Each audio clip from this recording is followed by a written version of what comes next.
وسلام على عباده الذين اصطفى أما بعد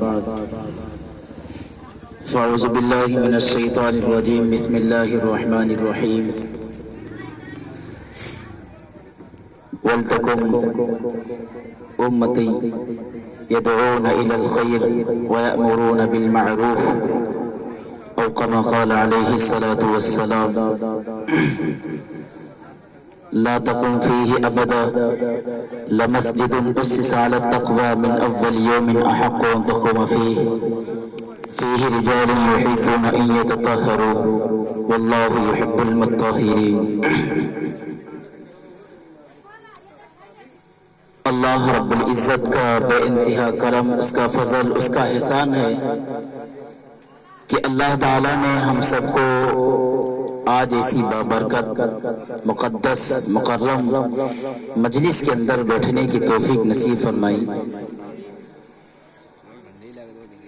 میرے بھائی، آپ کافی ٹائم سے سن بھی رہے ہیں اور نیند کا غلبہ بھی ہے آپ سب کو، تو کچھ وقت لیتا ہوں 10 منٹ کا میں بھی.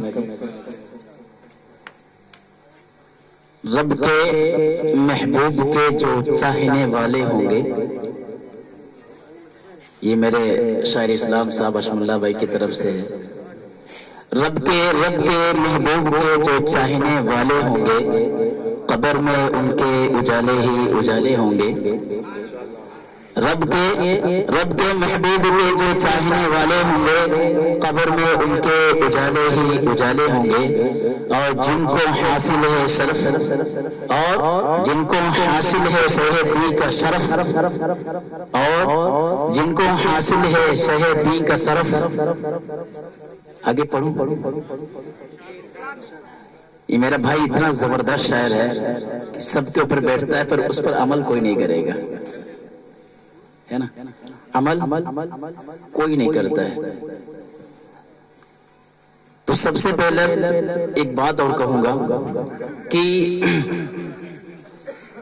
ایک بڑے شاعر جن کو ہم کہتے ہیں راحت اندوری صاحب، کافی بڑے شاعر ہوئے ہیں. ان کا خطاب ہے اور اس کا خطاب کیا ہے چھوٹے پرتاپ گڑھی سفیان. لکھا ہے: مسیحا درد کے ہم درد ہو جائیں تو کیا ہوگا، رواداری کے جذبے سرد ہو جائیں تو کیا ہوگا، یہی لاکھوں کروڑوں 5 وقتوں کی نمازی ہی سچ مچ میں دہشت گرد ہو جائیں تو کیا ہوگا. میرا بھائی، بس وقت 10 منٹ کا لوں گا. سب سے بڑی بات آپ سے کہوں گا کہ اس مجلس کے اندر بیٹھنے کے لیے جتنے سب بیٹھے ہو سارے کے سارے نبی کو امتی ہو، کوئی ہٹ کر نہیں ہو. پر اس میں سے ایسے لوگ ہوں گے جنہوں نے نماز نہیں پڑھی ہوگی. 5 ہی 6 سے 10 لوگ ہوں گے جو نماز پڑھ کر عشاء کی آئے ہیں اور اس کے بعد باقی کوئی نہیں پڑھی ہے.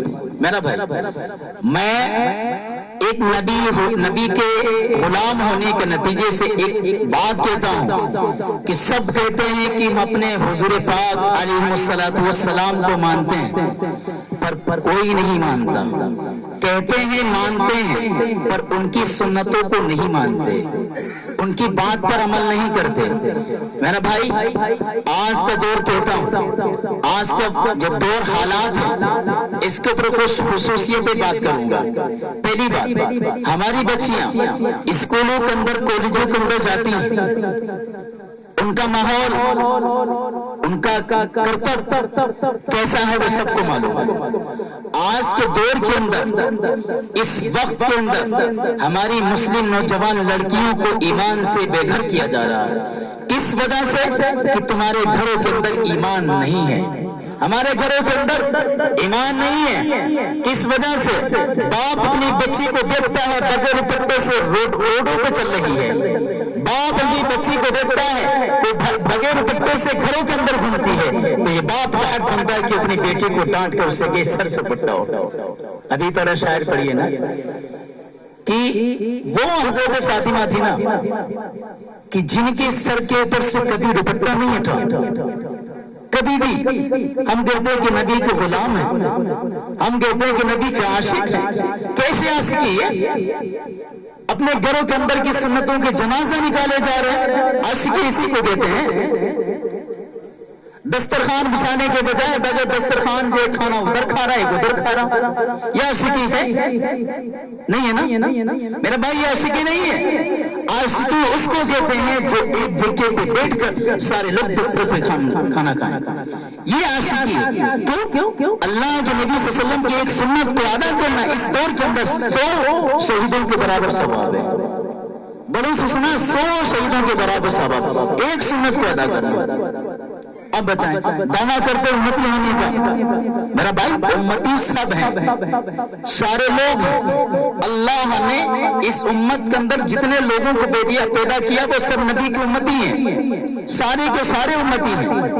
پر اس بات کا مسئلہ پڑتا ہے میرا بھائی کہ آج کے حالات ہماری مساجدوں کو سیدھے بنایا جا رہا، کس وجہ سے؟ غلطی ان کی نہیں ہے، غلطی ہماری ہے۔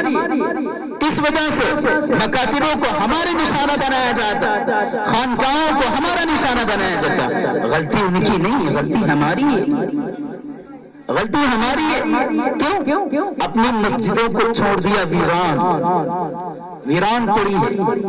وہ شاعر کسی نے کہا ہے، ہائے کیا ہو گیا تیرے ایمان کو، طاق پہ رکھ دیا تو نے قرآن کو، تجھ کو مسجد میں جانے کی فرصت نہیں،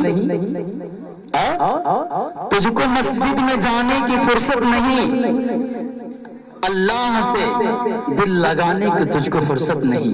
میرا بھائی یہ قرآن کا مسئلہ ہے، یہ مسجدوں کا مسئلہ ہے۔ آج بتانا ہمارے نوجوان ساتھی، ہمارے جو بیٹھے ہوئے ہیں بھائی، کہ تمہاری جو نوجوانی ہے کہ اللہ نے ایسے آوارہ کے لیے دے دی ہے کیا؟ نہیں یہ دیے نا، ایک منٹ کا اللہ تم سے حساب ہم سب سے لے گا، ایک منٹ کا۔ ہماری مدارسوں کے اندر بہت سے لوگ کہتے ہیں کہ جو ہے یہ چیز کرائی جاتی ہے، وہ چیز کرائی جاتی ہے۔ میں بتا دوں ڈاکٹر اے پی جے عبد الکلام یا مولانا عبد الکلام، مولانا جن کو کہتے ہیں مولانا عبد الکلام، وہ بھی ایک مدرسے سے پڑھے ہوئے تھے، عالم دین تھے، ٹھیک ہے۔ انہوں نے اتنا بڑا کام کیا ہے۔ اس کے بعد حضرت مولانا حسین احمد مدنی صاحب، وہ بھی مدارس کا علماء تھے، طلباء تھے، اتنا بڑا کام کر کے گئے ہیں کہ دنیا ان کا نام لیتی ہے۔ کیوں؟ انہوں نے جب کام کیا نا تو صرف سیرت نبی کے اوپر کیا ہے۔ جو کام کیا نا اللہ کے بتائے ہوئے راستے پر حضور پاک صلی اللہ علیہ وسلم کے ہر ایک سنت کو ادا کیا ہے، ہر ایک سنت کو ادا کیا ہے۔ آج ہماری نوجوانوں کے اندر دیکھو، وہ حضور پاک صلی اللہ علیہ وسلم نے ایک حدیث ہے، اس کو بڑوں سے سنا ہے، اللہ کے نبی نے فرمایا تھا ایک امت آئے گی جس کے سر کے اوپر چند بال ہوں گے، جن کے سر کے اوپر چند سے بال ہوں گے، اپنے آپ کو لگیں گے ہیرو، پر باہر سے ہوں گے قطعی لچھڑ، باہر سے بالکل بیکار۔ میرا بھائی وہی دور ہے۔ آج ہمارے نوجوانوں کو دیکھو، رکھ لیے ٹکلے پر چھوڑے سے بال، ایک ادھر جیٹو روڈ بنی، ادھر بنی پڑی۔ ایسے لوگوں پر اللہ کی لعنت روزانہ برستی ہے۔ ان کو لگتا ہے کہ ہم ہیرو ہیں، ان کو لگتا ہے کہ ہم ہیرو ہیں۔ ایسے لوگوں کو بھی اللہ کے اوپر لعنت، اللہ کی جو ہے لعنت برستی ہے۔ یہ حالات ہمارے نوجوانوں کے ہو چکے ہیں۔ فیشن چلا ہے، کہیں یہاں پہ کپڑا پھٹا، کہیں وہاں دے پھٹا، پوچھو کیا مسئلہ ہے؟ ارے یہ تو آج کل کی جو ہے فلاں فلم کے اندر ہیرو پہنا تو وہی ہے۔ ارے اللہ کے نبی تم امتی ہو، سب سے بڑی امتی، حضور کے ماننے والے ہو، نہ کہ یہ آج کا فیشن پہننے کے لیے۔ ایک فیشن کو تمہارا حساب کیا جائے گا تم سے۔ وہی نہیں کہاوت کہی گئی، کہاوت چھوڑو، حدیثوں کے اندر بہت سنا ہے کہ وہ کہا ہے کہ جہنم کا مطلب جنت کا ایک قبر جو ہے گھڑا ہے، سب سے پہلے جہنم کا بھی ایک گھڑا ہے۔ اگر انسان کے جیسے اعمال ہوں گے قبر کے اندر اس کے ساتھ اسے حسر ہوگا، برے اعمال تو برے حسر، اچھا عمل تو اچھے اعمال، ٹھیک ہے سر۔ تو میرا بھائی سب سے پہلے مسئلہ اس بات کا آتا ہے، اپنے امتی ہونے کا دعویٰ کرتے ہو، ہم کرتے ہیں، تو یہ بال کاہے کے چند روزانہ لعنت برساتے اپنے پر۔ حضور کی داڑھی سنت ہے، داڑھی رکھنا نا۔ آج کے لوگ کہتے ہیں کہ اگر داڑھی رکھیں گے شادی نہیں ہوگی۔ ارے تم بغیر داڑھی کی شادی کر دو۔ آتے بلال حبشی رضی اللہ عنہ اتنے کالے کلوٹے تھے جنہوں کے جو ہے لوگوں نے منع کر دیا، ایک عورت لڑکی نے منع کر دیا، اس کی ماں نے شادی نہیں کریں گے۔ جب معلوم چلا اللہ کے نبی نے بھیجا ہے، کالا کلوٹا ہے کچھ بھی ہے تو میری شادی کے لیے ہاں ہو گئے۔ ترنت ہاں ہو گیا۔ بات اس بات کی میرا بھائی کہنا ہو کہ آج کا معاشرہ، آج کا مزاج ہمارا یہ ہے کہ ہم اپنے مدرسوں کی طرف آنکھ اٹھا کر دیکھنا نہیں چاہتے، اگر دیکھنا چاہتے تو اس کو مٹانے کی کوشش کرتے بلکہ نہ بڑھانے کی، بلکہ نا اس کو بڑھانے کی۔ اگر ایک عالم چل کر تمہارے ساتھ آ سکتا تمہارے گھر کے اندر، جن کے دلوں کے اندر سمندر ہے، وہ تمہارے گھر کے اندر آتا نماز کے لیے آتا ہے، تمہارے پاس فرصت نہیں، ہمارے پاس نماز کی فرصت نہیں، وہ کہاوت نہیں کہے گی کہ یا خدا ہم غریبوں کی فریاد سن، بے کسو بد نصیبوں کی فریاد سن۔ ہم لوگ تو ایسے ہی، عالم کو کوئی مذاق نہ سمجھنا، بہت سے لوگ ہوتے مذاق سمجھ بنا لیتے ہیں نا۔ عالم کے اندر وہ علم کا سمندر ہے نا کہ اگر اس نے 9 سال جو زندگی کے گزارے ہیں نا، کسی مدارس کے اندر گزارے ہوں، آپ 1 منٹ یا 3 دن یا 1 گھنٹے مسجد کے اندر گزارنا تمہارے لیے مشکل ہو جاتا ہے۔ اب بتائیں، اگر جمعے کے دن نماز ایک عالم پڑھاتا ہے، ہم لوگوں کو اتنا فرصت نہیں ہے کہ جا کے مسجد کے اندر چپ چاپ بیٹھے جا کے سیدھی دنیا کی باتیں شروع ہو جاتی ہیں۔ ایک عالم نے 9 سال مدارس کے اندر گزارے ہیں، 9 سال، 10 سال، 12 سال مدارسوں کے اندر گزارے ہیں، جب جا کے اپنے دل کے اندر علم کا سمندر لیا ہے، آج ایک عالموں کا مذاق بناتے ہیں۔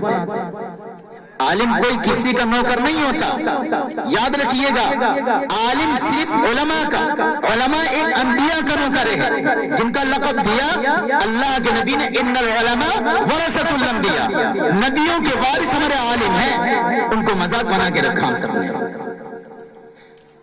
ایک جو ہے بڑوں نے ہمارے لکھا ہے کتابوں کے اندر، حضرت مولانا ابرار الحق صاحب رحمۃ اللہ علیہ نے، کہ آج عالم کے پیچھے، امام کے پیچھے انسان کیسے پڑھتا ہے۔ میں نیت کرتا ہوں 4 رکعت نماز پیچھے اس امام کے پیچھے، اس کا مطلب کیا ہوا؟ کس کے پڑھ جاؤ امام کے پیچھے، کہاں جاتا، کہاں بیٹھتا، کتنا کماتا، کیا کرتا، کیا کھاتا، امام کے پیچھے پڑھ جاؤ۔ کدے امام کیا کرتا تھا؟ اللہ کے بندے، وہ بھی ایک انسان ہے، وہ بھی ایک عالم ہے، وہ بھی ایک کاروبار کرنا چاہتا ہے، کرنے دو، وہ بھی ایک بچہ والا انسان ہے، تو پیچھے اس امام کو بالکل ہاتھ دھو کے پیچھے پڑ جاتے اس کے، کہاں گیا، کیا کرتا، کیا نہیں۔ میرا بھائی اصل کہنے کا مقصد یہ نہیں، آج کے دور ہمارا یہی ہے، تو میں آپ سے گزارش کروں گا کہ اس وقت کے اندر جو حالات ہمارے ہیں، جو ہونا چاہیے وہ تو نہیں ہے، اور میں کہوں گا اپنے نوجوانوں سے جو ہمارے ساتھی بھائی آتے ہیں یا ہمارے عمر میں ہیں، ان سے کہوں گا میرا بھائی اپنی نمازوں کی پابندی کرو، ان چیزوں کو چھوڑو، کیا مسئلہ کیا نہیں دنیا کا ہے، مقدر جتنا تمہارا ہے اتنا ملے گا، اس سے زیادہ نہیں ملنا ہے، جتنا مقدر ہے اتنا ملے گا، اس سے زیادہ نہیں ملے گا، کہیں بھی چلے جاؤ۔ فرمایا ایک حدیث ہے، اس کا مفہوم ہے جو انسان فجر کی نماز پڑھتا ہے اللہ تعالیٰ اس کے رزق کو ایک جگہ اکٹھا کر دیتا ہے، وہ بندہ ادھر جاتا ہے لے کے چلے آتا ہے، اور جو نماز نہیں پڑھتا ہے، بڑوں سنا ہے کہ وہ بندہ ادھر ڈگر ادھر ٹھوکر کھاتا، ادھر ٹھوکر کھاتا ہے، جب جا کے رزق جو ہے حاصل کر پاتا، بہت مشکلوں کے بعد میں۔ میرا بھائی کہوں گا یار، میرے دوست ہو تو میرے بھائی ہو، ہمیں درد ہوتا ہے کہ ہم صحیح سے آپ سے بات نہیں کر پاتا ہوں، میرے پاس ٹائم نہیں رہتا ہے، آپ سے کہوں گا اگر اپنی خوبصورتی کو بڑھانا ہے، کریم کو چھوڑو، کریم کے چکر نہ پڑو، یہ سب دنیا کا فیشن ہے، فجر کی نماز خوبصورتی کے ساتھ پڑھو، چہرے کی رونق اپنے آپ بڑھے گی، یہ عقیدہ میرا ہے۔ ایک قرآن کی آیت ہے، اس کو بتاتا چلوں، قرآن کی آیت ہے، اللہ کے نبی نے خود فرمایا، اس کا بڑوں سے سنا ہے کہ جو انسان اس کو 7 مرتبہ ہر نماز کے بعد پڑھ کر ہاتھوں پر پھونک کر اپنے چہرے پر لگاتا ہے، اس کی خوبصورتی بڑھتا ہے۔ کیا ہے؟ اللہ نور السماوات والارض مثل نورہ کمشکاۃ فیہا مصباح المصباح فی زجاجہ الزجاجۃ کأنہا کوکب دری یوقد من شجرۃ مبارکۃ زیتونۃ لا شرقیۃ ولا غربیہ یکاد زیتها یضیء ولو لم تمسسه نار نور علی نور یہدی اللہ لنورہ من یشاء ویضرب اللہ الامثال واللہ بکل شیء علیم۔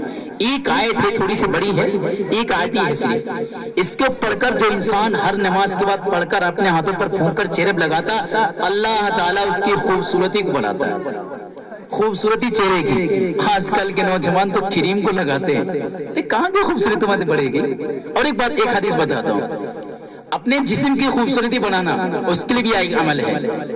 قرآن کی آیت ہے پارے 19 کی، وَإِذَا بَطَشْتُمْ بَطَشْتُمْ جَبَّارِينَ، صبح شام 7 مرتبہ پانی پہ دم کر کر پڑھ کر پی لو.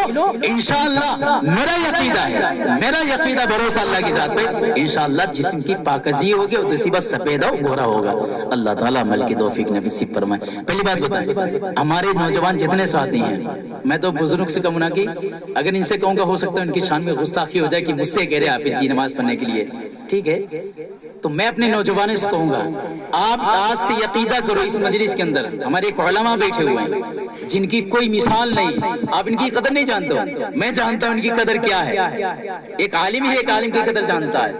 تو آپ عقیدہ کرو، آج سے عہد کرو، انشاءاللہ ہم اپنی نمازوں کو پابند کے ساتھ ضرور پڑھیں گے نا انشاءاللہ، ضرور پابندی کے ساتھ. ہاں، نمازوں کو میرا بھائی نہ چھوڑو، سب سے بڑی چیز نماز. اللہ تعالیٰ عمل کی توفیق نصیب.